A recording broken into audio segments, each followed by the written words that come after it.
Capítulo 1. La lesión de Daniel. El rugido del estadio se convirtió en un zumbido lejano cuando Daniel el Rayo Herrera sintió el crujido desgarrador en su rodilla. Un dolor agudo, como un relámpago de electricidad, recorrió todo su cuerpo.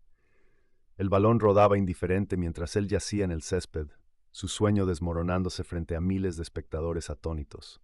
Tenía 23 años y era considerado la promesa más brillante del fútbol latinoamericano. Su velocidad era legendaria, su técnica imparable. Los scouts de los grandes equipos europeos ya habían comenzado a murmurar su nombre con admiración, hasta ese momento fatídico. La cirugía fue brutal. Los médicos fueron claros. La recuperación sería larga, si es que podía recuperarse completamente. Cada día que pasaba en la camilla de rehabilitación, Daniel sentía cómo sus sueños se desvanecían como humo. Su equipo lo visitaba cada vez con menos frecuencia. Los entrenadores, antes tan entusiastas, ahora lo miraban con una mezcla de lástima y decepción.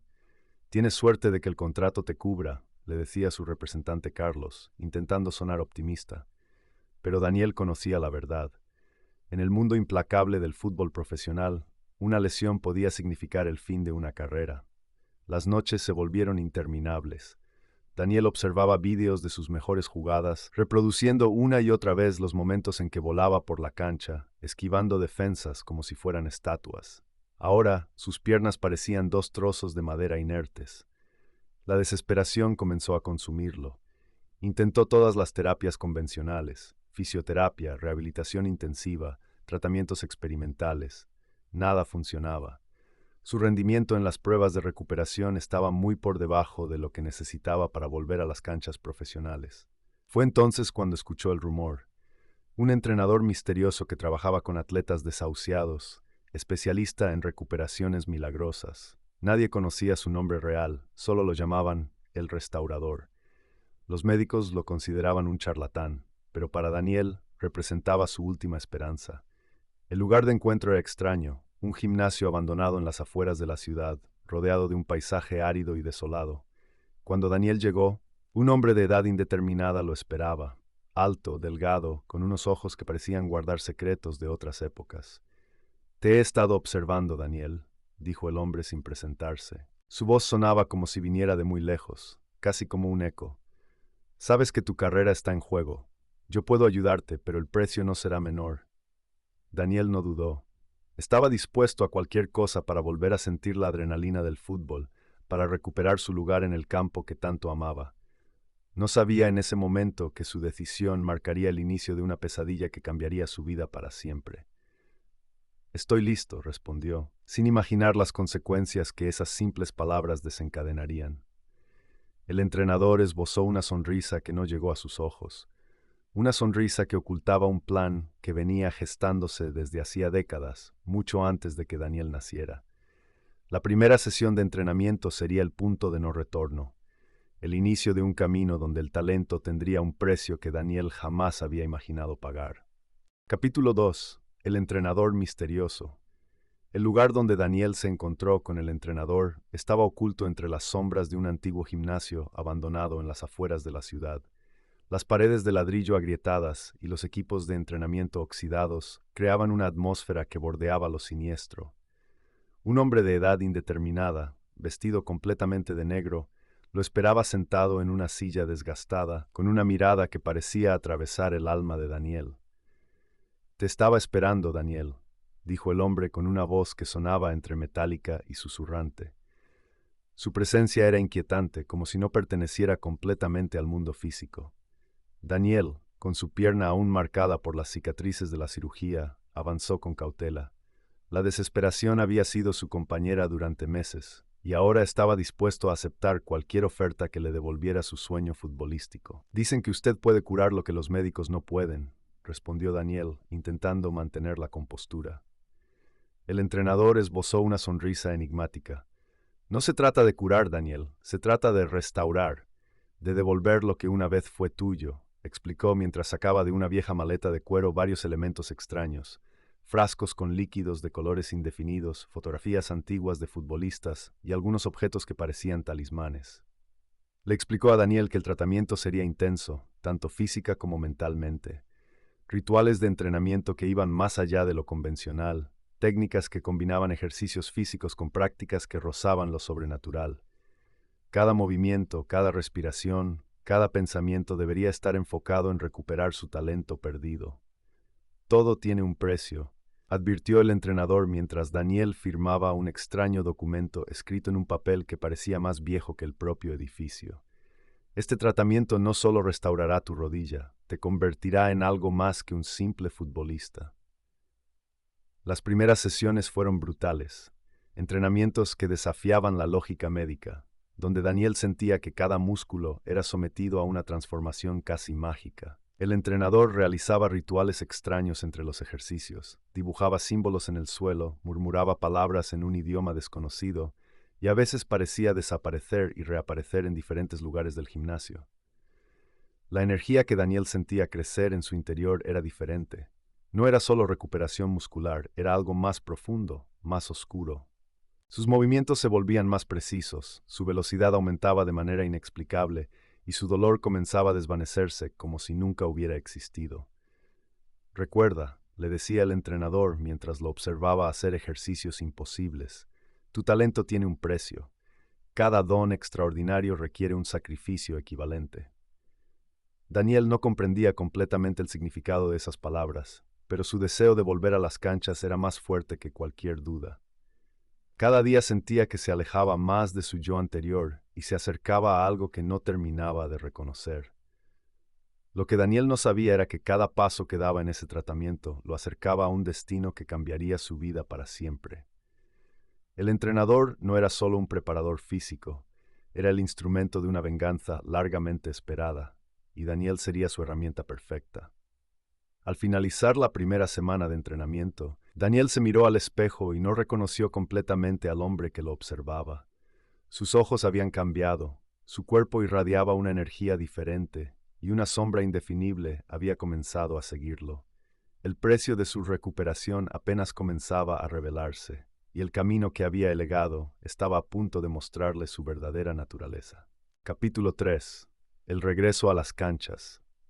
El estadio vibraba con una energía eléctrica que Daniel no había sentido en meses. Cada paso que daba hacia el campo era una declaración de supervivencia, un desafío a la lesión que casi había destruido su carrera. Su rodilla, antes frágil y quebrantada, ahora palpitaba con una fuerza sobrenatural que ni él mismo podía explicar completamente. Los aficionados estallaron en vítores cuando Daniel "el Rayo" Herrera pisó el césped. Su regreso era más que un momento deportivo, era una historia de resurrección. Los reflectores parecían seguir cada uno de sus movimientos, proyectando su sombra como un gigante sobre el campo. El primer balón que recibió fue como una extensión de su propio cuerpo. Daniel lo controló con una precisión que superaba cualquiera de sus actuaciones anteriores. Sus movimientos eran fluidos, casi etéreos, como si algo más allá de su voluntad lo impulsara. Esquivó defensas con una rapidez que desafiaba la lógica. Su velocidad era tan extraordinaria que los rivales parecían moverse en cámara lenta. A los 35 minutos del primer tiempo llegó el momento que cambiaría todo. Un pase largo, un quiebre perfecto, y Daniel se encontró solo frente al portero. Con una potencia que atravesó las manos del guardameta, el balón se estrelló contra la red. Gol. El estadio estalló en júbilo. Daniel corrió hacia la tribuna, celebrando con la misma pasión de siempre. Sus compañeros lo rodearon, palmeando su espalda, celebrando su regreso triunfal. Nadie notó el detalle que pasaría desapercibido para la mayoría. En la tribuna, un hombre de mediana edad cayó desplomado, sin vida. Mientras los jugadores celebraban, Daniel sintió un escalofrío recorrer su espalda, una sensación de incomodidad que no podía explicar. Sus ojos recorrieron instintivamente las gradas, deteniéndose un momento en el cuerpo inerte que yacía entre la multitud. Después del partido, en los vestuarios, la euforia inicial comenzó a disiparse. Un periodista le preguntó sobre su increíble recuperación, sobre ese gol que parecía imposible. Daniel sonrió, pero sus ojos no reflejaban alegría, sino una sombra de duda. «Es un milagro», respondió escuetamente. Fue entonces cuando lo vio. Entre las sombras del túnel que llevaba a los vestuarios, el entrenador misterioso lo observaba. No había alegría en su mirada, solo una intensidad calculadora que hizo que Daniel sintiera un nudo en el estómago. Esa noche, mientras los medios celebraban su regreso triunfal, Daniel no podía dejar de pensar en el hombre muerto en la tribuna. No había sido un ataque cardíaco común. Algo no encajaba. Revisó las noticias. El fallecido era Eduardo Martínez, 54 años, padre de familia, hincha incondicional del equipo, sin antecedentes de problemas cardíacos. Murió instantáneamente durante su gol. Una coincidencia, se dijo a sí mismo, pero en el fondo sabía que no lo era. El teléfono vibró. Un mensaje del entrenador misterioso. El tratamiento tiene un precio. Recuérdalo. Daniel miró la pantalla, un escalofrío recorriéndole la espalda. Su regreso triunfal comenzaba a tener un sabor amargo, y presentía que esto era solo el principio de algo mucho más oscuro. Su rehabilitación milagrosa ocultaba un secreto que estaba a punto de revelarse, y él no estaba seguro de estar preparado para descubrirlo. Capítulo 4. Las consecuencias de los goles. La tribuna del estadio se convirtió en un escenario de horror silencioso. Cada gol de Daniel parecía traer consigo una sombra más oscura que la anterior. Después del partido, mientras los aficionados celebraban la victoria de su equipo, Daniel observaba con creciente angustia los cuerpos tendidos en las gradas. Ya no podía ignorar el patrón. 3 partidos, 3 goles, 3 muertes. No eran coincidencias, sino una macabra secuencia que lo perseguía como una maldición. Eduardo Martínez, el primer hincha, fue solo el comienzo de algo más siniestro. El peso de la culpa lo aplastaba. Durante la noche, los rostros de las víctimas se multiplicaban en sus pesadillas. Personas comunes, con familias, sueños, vidas que se desvanecían en un instante después de cada uno de sus goles espectaculares. Esto no puede seguir así, murmuró para sí mismo, mirando las fotografías de los fallecidos que había recortado de los periódicos. No había conexión aparente entre ellos. Diferentes edades, diferentes sectores sociales, pero todos unidos por un mismo destino trágico. El entrenador misterioso apareció esa noche en su apartamento, emergiendo de las sombras como un fantasma. Su presencia era tan intensa que Daniel sintió un escalofrío recorrerle la espalda. Cada don tiene su precio, Daniel, dijo el entrenador con una voz que parecía provenir de otro tiempo. Tu talento no es gratuito. Cada gol es un ritual, cada muerte un equilibrio. Daniel lo enfrentó, la rabia burbujeando en su interior. ¿Un equilibrio? ¿Estás diciendo que estas personas mueren para que yo pueda jugar? Una sonrisa enigmática se dibujó en el rostro del entrenador. Años atrás me robaron mi gloria, un gol que nunca fue validado. La injusticia me consumió en vida y me persiguió después de la muerte. Ahora cada muerte es un paso hacia mi venganza. La revelación cayó como un martillazo. El entrenador no era solo un instructor, era un espíritu atrapado entre mundos, buscando restaurar un honor perdido hace décadas. Y Daniel era su instrumento. La prensa comenzaba a sospechar. Los periódicos hablaban de muertes misteriosas durante los partidos. Los investigadores no encontraban una explicación científica, pero Daniel sabía la verdad. Cada gol era un pacto con algo más allá de la comprensión humana.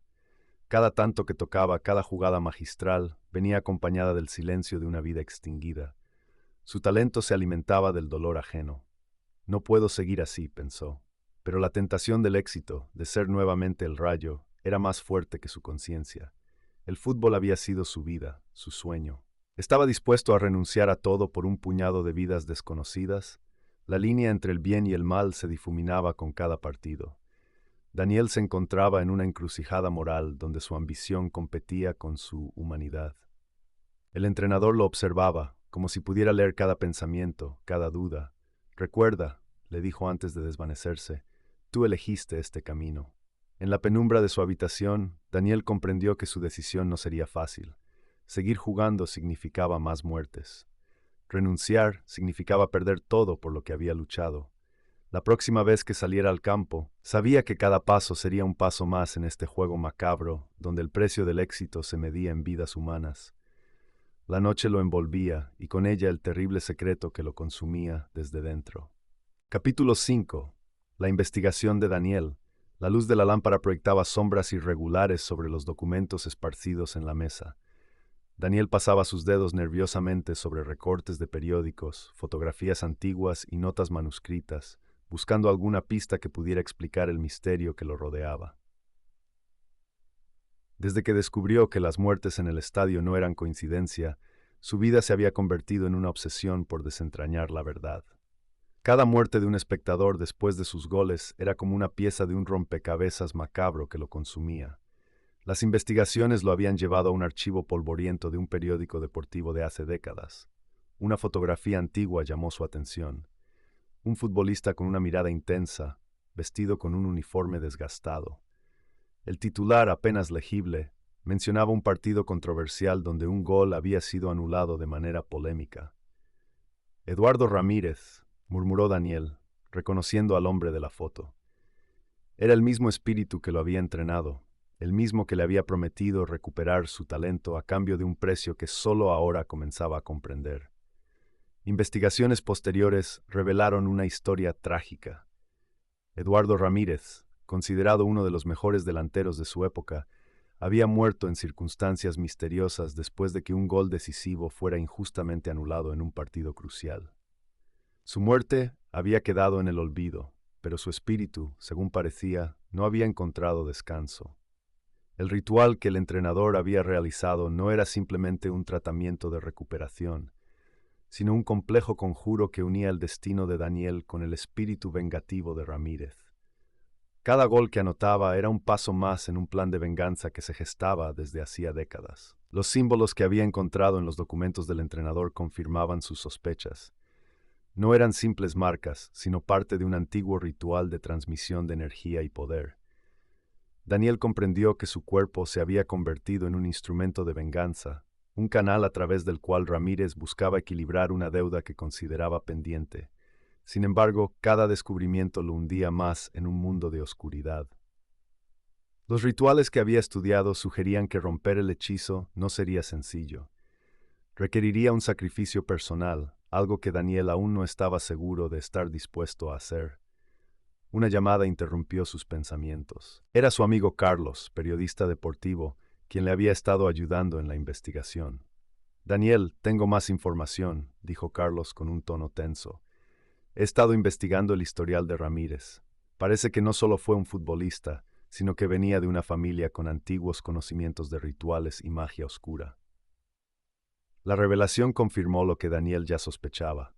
No se trataba solo de venganza, sino de algo mucho más profundo y complejo. El entrenador misterioso, que hasta ahora había permanecido en las sombras, comenzaba a mostrar signos de inquietud. Daniel podía sentirlo, como un escalofrío que recorría su espalda. Sabía que su investigación no pasaría desapercibida. Mientras organizaba sus documentos, Daniel comprendió que estaba al borde de una decisión que cambiaría su vida para siempre. Seguir jugando significaba continuar con el ritual y aceptar la muerte de inocentes. Renunciar implicaría perder todo lo que había recuperado. La venganza de Ramírez lo había atrapado en una trampa mortal, y ahora dependía de él encontrar una salida. Capítulo 6. La decisión final. La luz del amanecer se filtraba tímidamente por las ventanas del apartamento de Daniel, proyectando sombras largas sobre los múltiples documentos y recortes de periódico que cubrían su mesa. Fotos de los espectadores muertos, informes médicos, recortes sobre el entrenador misterioso, un mosaico de dolor y obsesión que representaba su última esperanza de encontrar la verdad. Martín, su mejor amigo y único aliado en esta investigación, dejó caer una carpeta amarillenta sobre la mesa. Es el expediente que conseguí del archivo del equipo, dijo con voz cansada. La historia del entrenador va más allá de lo que imaginábamos. Daniel pasó las manos por su rostro, agotado. Había tomado la decisión más difícil de su vida: renunciar al fútbol, a su carrera, a todo lo que había soñado desde niño. Cada gol había costado una vida, cada triunfo había sido construido sobre el dolor de familias inocentes. No podía continuar. Tenemos que exponerlo, murmuró Daniel. Hacer que el mundo sepa lo que realmente sucedió. El expediente revelaba la historia completa. El entrenador, Ricardo Mendoza, era un legendario futbolista de los años 70 cuyo gol decisivo nunca fue validado en un partido crucial. Su espíritu, consumido por la rabia y la injusticia, había estado vagando, buscando venganza. Daniel no era más que un instrumento en su plan macabro de equilibrar una deuda que solo existía en su mente perturbada. Un ruido de cristales rotos interrumpió sus pensamientos. La ventana se estremeció y una figura espectral comenzó a materializarse. El entrenador. «Pensaste que podías escapar», dijo con una voz que sonaba como el silbido del viento entre tumbas. Cada don tiene su precio, Daniel. Martín se interpuso entre Daniel y el espectro, sosteniendo un extraño amuleto que habían encontrado durante su investigación. No más, declaró con firmeza. El enfrentamiento era inevitable. Daniel sabía que esta sería su última oportunidad de romper el ciclo de muerte y venganza que los había atrapado. No solo se trataba de su futuro, sino de liberar al espíritu del entrenador de su propia prisión de resentimiento. Tu dolor no justifica el sufrimiento de otros, le dijo Daniel al espectro. Un gol injusto no condena al mundo entero. La batalla que siguió no era física, sino espiritual. Cada recuerdo, cada emoción reprimida salía a la luz. El estadio, los gritos, los goles, las muertes, todo giraba en un torbellino de memoria y culpa. Cuando todo terminó, el espectro del entrenador se desvaneció con un grito que sonaba más a liberación que a derrota. Daniel comprendió que no se trataba de ganar o perder, sino de romper cadenas. Se acabó, susurró. Su carrera futbolística había terminado, pero había recuperado algo más valioso, su humanidad, su libertad. Los titulares del día siguiente no hablarían de goles espectaculares, sino de un misterioso caso de rituales y venganza que quedaría en el límite entre la leyenda y la realidad. Martín lo abrazó, consciente del sacrificio que su amigo había hecho. Daniel miró por la ventana, donde el sol comenzaba a iluminar una nueva mañana, sin sombras de culpa, sin el peso de vidas robadas. El precio del éxito había sido alto, pero la paz era invaluable.